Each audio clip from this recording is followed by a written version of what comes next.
আমি ভাবছিলাম স্টেজে ওঠার আগে যদি আমরা একবার রিহার্সাল করে নিতাম একসাথে। দুজন মিলে? হ্যাঁ, রাম সীতার ডায়লগগুলো কিভাবে বলবো একটু বুঝে নিতাম আপনার থেকে। আপনি তো অনেক অভিজ্ঞ, একটু সাহস পেতাম আর কি।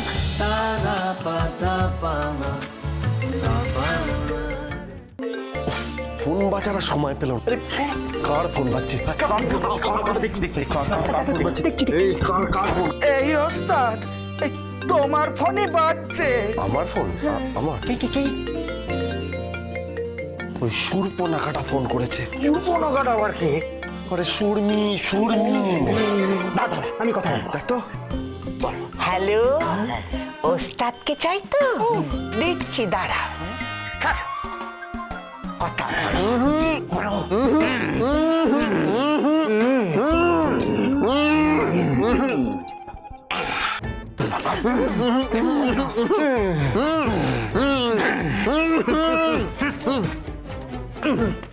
এই এই ও তো বিভিন্ন সুরে ঘুমাচ্ছিল।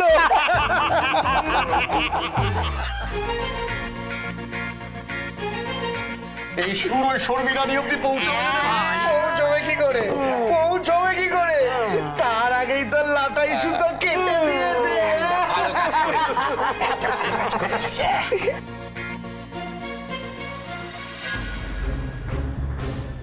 মাম্মা, আমি তো রাজাকে সেদিনকে গাড়িতে তোমার সামনেই বললাম, বলো তুমি জিজ্ঞাসা করার পরেও রাজা কোনো উত্তর দিল না। হ্যাঁ, এটা তো ঠিক না। আমি ওদের ব্যক্তিগত ব্যাপারে ঢুকতে চাই না, কিন্তু সব সময় এরকম এইটা আমার খুব একটা স্বাভাবিক বলে মনে হয় না। ব্যস্ত আছে হয়তো, তাই। কি এমন ব্যস্ততা আছে শাহরুখ যে একটা ফোন তুলে সামান্য এইটুকু বলতে পারছে না যে আমি পরে ফোন করছি বা ব্যস্ত আছি? হতে পারে গাড়ি চালাচ্ছে, চলে আসবে এক্ষুনি, দেখো।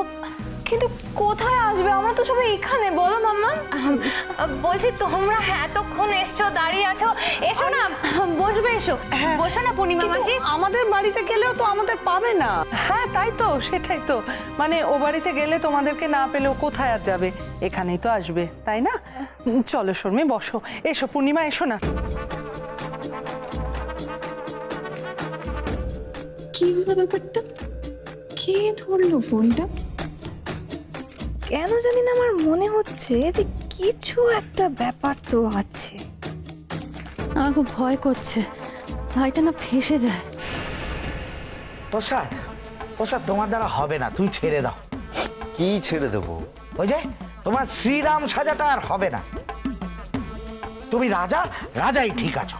আরে বাবা, শ্রীরাম তো রাজাই ছিল নাকি? কিন্তু তাও তো তুমি শ্রীরামের কথাগুলো মুখস্থ করতে পারছো না। আরে সেটা যদি পারতাম তাহলে পড়াশোনাটা করতাম না। আচ্ছা, কি করনি সেটা ভেবে লাভ নেই, কি করতে হবে সেটা ভাবো। ছড়াবে, যাচ্ছে তাই ভাবে ছড়াবে। রাজ্য রাজকন্যা পুরো তাই হাত ছাড়া। এই গোবর মুখোটার কথাটা শুনো না ওস্তাদ, ঠিক আছে? মাঞ্জার কথা শুন, মাঞ্জা একটু পড়া না। আমি তো সব ঠিক করেই বলছি। আরে ওস্তাদই তো সামলাতে পারছে না। আচ্ছা, শ্রীরাম এত কথা কেন বলবে? ঠিক ঠিক ঠিক ঠিক কথা কম কাজ বেশি। ওস্তাদ তুমি ধনুক ধরো, তীর চালাও। বলছি, সীতামার সাথে কথা বলতে গিয়েও কি তীর ছুড়বে উজবুক? বুঝবুক বললি কেন? একে সময় কম। ওস্তাদ তুমি আমার সাথে বলো। হ্যাঁ বলো, শীতে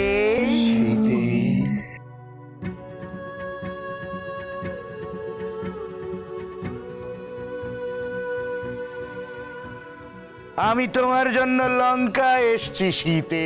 আমি তোমার জন্য লঙ্কা এসছি শীতে। শীতে ওদিকে গ্রিন রুম থেকে ডায়লগ পড়ার আওয়াজ শোনা যাচ্ছে। এভাবে একা একা ডায়লগ না পড়ে কেউ যদি রিহার্সাল করে, তার সাথে রিহার্সাল করা অনেক সহজ হবে। এক্সকিউজ মি, আপনি কি শ্রীরাম?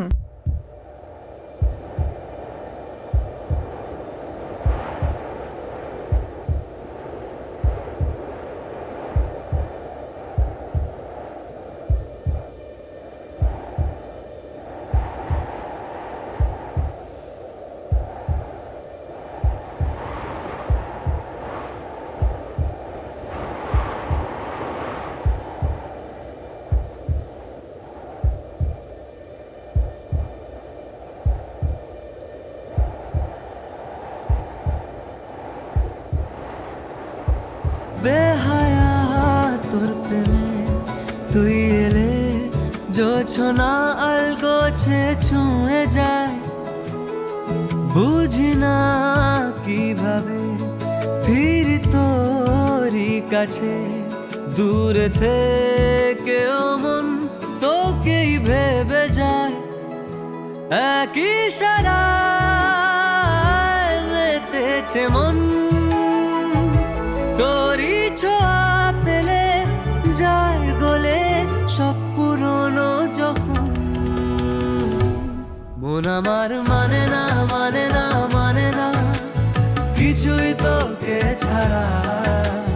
থামে না থামে না থামে না এই মন দিশে হারা। মাই নেম ইজ স্নেহা, আমি সীতার রোল প্লে করছি। মাই নেম ইজ লক্ষণ, আমি রামের চরিত্রে অভিনয় করছি। আসলে যিনি সীতার রোলটা করছিলেন তিনি হঠাৎ অসুস্থ হয়ে পড়েছেন। যা হয়েছে সেটা ভালোই হয়েছে। কি বললেন? ইয়ে মানে হ্যাঁ, খুবই দুঃখজনক ঘটনা।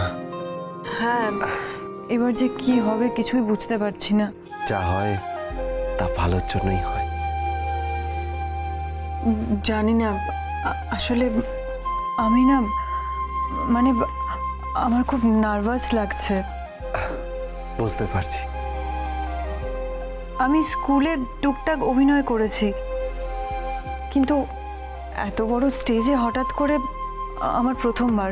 আমারও প্রথমবার। কিন্তু মাস্টার কাকু যে বলেছিলেন আপনি পরপর 3 বছর রামের ভূমিকায় অভিনয় করেছেন। হ্যাঁ, আমার প্রত্যেকবারই আমার প্রথমবার বলে মনে হয়। ও, ভয়ের কিছু নেই, সামনে এলে ইয়ে মানে স্টেজে উঠি তখন একটু বুকটা ধুকপুক ধুকপুক করে, সবসময় করে, যেমন এখন করছে। আমি ভাবছিলাম যে হ্যাঁ, কি ভাবছিলেন বলুন না, মনে কিছু চেপে রাখবেন না, আপনি বলুন কি ভাবছিলেন। আমি ভাবছিলাম স্টেজে ওঠার আগে যদি আমরা একবার রিহার্সাল করে নিতাম একসাথে। দুজন মিলে? হ্যাঁ, রাম সীতার ডায়লগগুলো কিভাবে বলবো একটু বুঝে নিতাম আপনার থেকে। আপনি তো অনেক অভিজ্ঞ, একটু সাহস পেতাম আর কি।